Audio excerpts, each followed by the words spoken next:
payudara saya itu, karena dokter bilang itu agresif pergerakannya, jadi dia pecah.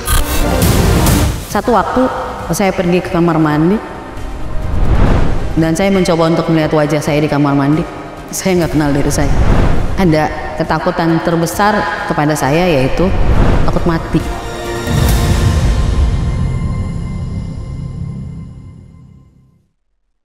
Bulan April tahun 2017 ya, saya merasa sakit, tapi karena saya punya tugas, jadi saya menunda untuk berobat. Namun dalam penundaan itu, penyakit itu dia kerjanya agresif ya menurut dokter. Satu hal yang membuat saya kaget ya, dokter yang mengobati atau memeriksa saya itu mengatakan untuk jenis ini tidak bisa, secara teknis tidak bisa diangkat. Saya terkena CA mamai ya, atau kanker payudara. Saya tanya dokter, stadium berapa dok? Stadium 3. Dan disitulah saya kaget. Saya langsung balik ke kamar mandi, dan disitu saya sepertinya runtuh ya hidup saya itu. Karena satu, ganas. Kata-kata itu cukup membuat saya hilang jiwa, hancur. Masuk kamar mandi saya cuma bisa nangis saja, nangis, dan apa ya, paling malang ya, rasanya malang, semua terpuruk itu memasuki hidup saya, dan ya saya pikirannya sudah mau mati. Dan akhirnya beliau langsung membuat keputusan-keputusan untuk di kemo, dan saya jalani kemoterapi itu sekali, 2 kali, 3 kali, sampai di kemo keempat saya mengalami gangguan pernapasan ya, karena efek dari kemo itu, sehingga saya hampir mati di ruang kemo, kehilangan napas. Saya nangis ya di situ karena ini bahaya nih. Saya cuma rasa badan saya dari belakang ini ke atas tuh dia seperti mau lepas, dan saya cuma tutup mata diam, tapi saya cuma berdoa, Tuhan tolong. Saya lagi sedang menangis. Ada satu ayat yang baru dikhotbahin minggu lalu, Ulangan 31 ayat 8. Di situ dikatakan, sebab Tuhan dia sendiri akan berjalan di depan.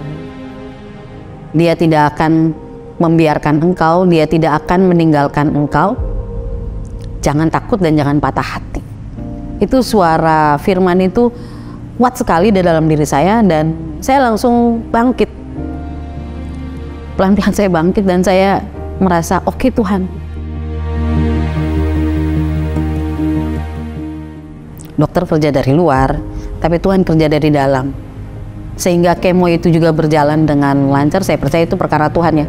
Dinyatakan hasil PA setelah operasi, semuanya itu dinyatakan tidak ditemukan, di tulisan PA-nya tidak ditemukan sel tumor ganas. Jadi sudah clear, sampai dengan proses kontrol selama setahun itu kan selalu diperiksa ya, dan hasilnya clean.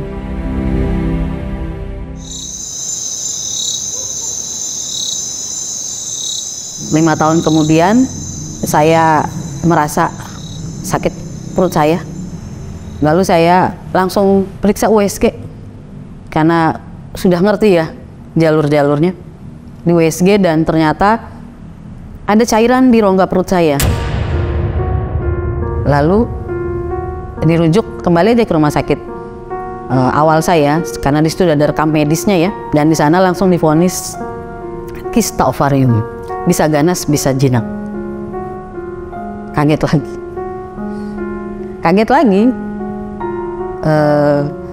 Lebih kagetnya lagi ketika diperiksa di CT scan dan semuanya, ternyata bukan hanya ovarium yang kena, tapi usus juga harus dipotong dan pakai kantong. Dan tubuh saya langsung berubah dalam hitungan hari ya. Tubuh saya langsung berubah, kurus, muka saya celong, perut saya besar. Saya bilang ini apa ya gitu. Satu waktu saya pergi ke kamar mandi dan saya mencoba untuk melihat wajah saya di kamar mandi. Saya nggak kenal diri saya dan muncul di situ sempat putus asa. Putus asanya apa yang dialami? Penyakit ini datang lagi dan kamu nggak lama lagi.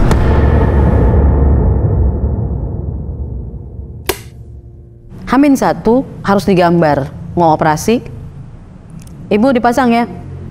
Nanti ibu tidak lagi buang air normal, tapi harus di kantong, kolostom, karena ususnya kena cancer.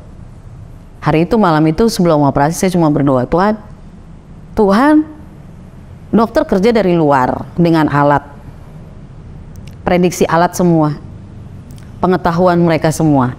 Tapi saya minta Tuhan kerja dari dalam. Operasi selesai di ruang ICU. Kesadaran pertama, saya langsung raba perut saya. Kantongnya ada nggak ada.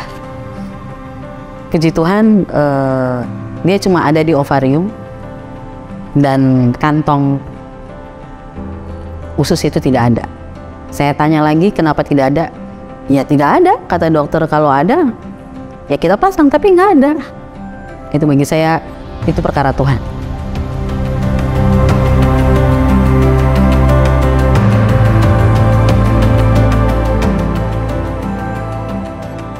Di situ saya juga belajar bahwa pertolongan Tuhan tidak pernah terlambat.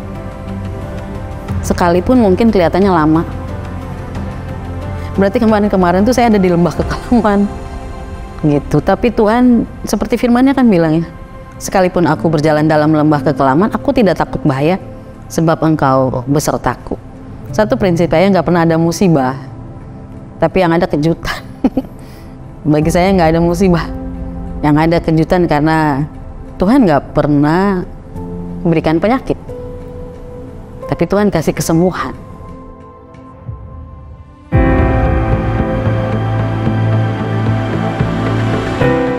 Seandainya satu saat Tuhan panggil saya pengen dikenal sebagai perempuan yang membebaskan.